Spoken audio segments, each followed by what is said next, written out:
Going to next question, the arterial blood gas findings are pH is this much, PCO2 50 and bicarbonate 28. Now, whenever you get acid-base disorder question, first is look at the pH. So, normal pH is how much? 7.4. Okay, normal values are all 4 containing. Normal PCO2 is 40, normal bicarbonate is 24. Bi starts with bi number, that is 2. So, 24. So here the pH is reduced, right? So that means it is acidosis or alkalosis. It is acidosis and not alkalosis, That is how you rule out the options, right?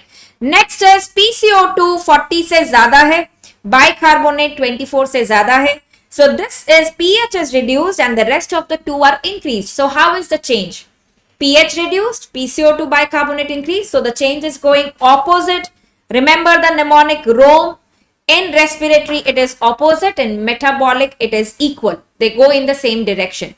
All three increased, all three decreased is a metabolic disorder. pH decreased, rest of the two increased, opposite change is a respiratory disorder. So this is going to be respiratory acidosis, not metabolic acidosis. So this is what becomes the answer. In respiratory disorders, there is metabolic compensation. In metabolic disorders, there is respiratory compensation. Okay, so that is what you see here. When to apply the Winter's formula for metabolic acidosis, जो आप apply करते हो, that is when you have to do that. When the values are changing, that means basically they are getting compensated, and that is why the values are changing.